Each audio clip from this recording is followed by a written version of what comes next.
think, given the complexity of the world right now, the issues which are facing our students is thinking about how to go into the uncertain times, which means that we really have to produce students who are flexible, who really know how to think, who are not only prepared for one job, but are prepared for many jobs. And I think one thing that we don't know is what those jobs are going to be like, of course, but that demands also a spirit of innovation, which means that our students have to get comfortable with a degree of ambiguity, have to learn to be innovative and adaptable into those circumstances.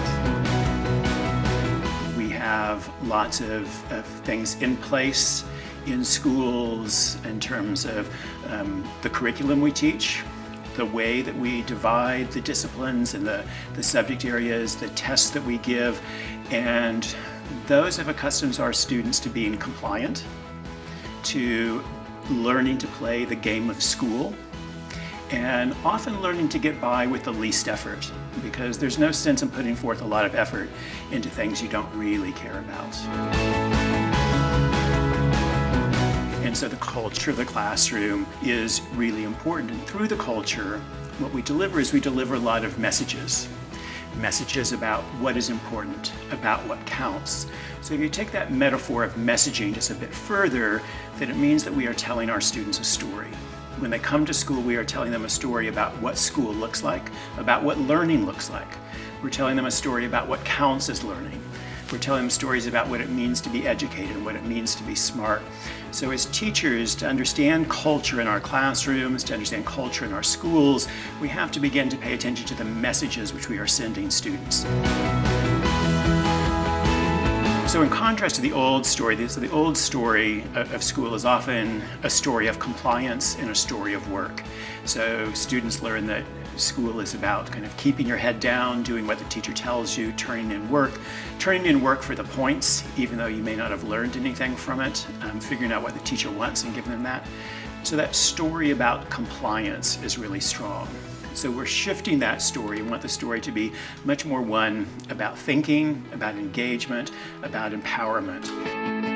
Research by a colleague, Fred Newman, has shown that when students regularly encounter opportunities that ask them to apply their knowledge in new situations, that ask them to effectively communicate their ideas, and that make rich connections in the community, those students do better.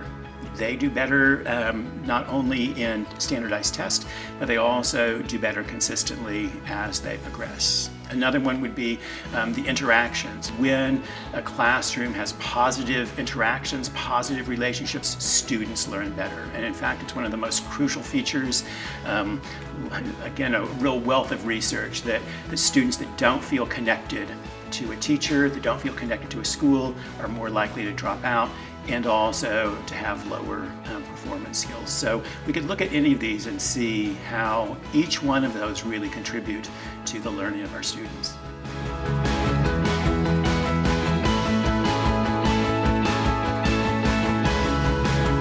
I think an educational revolution, and I think that it's starting now, is one in which we gave more control for decision-making and the shaping of schools to teachers, giving voice to teachers to make changes in their school and the school system. I think that would be a revolution.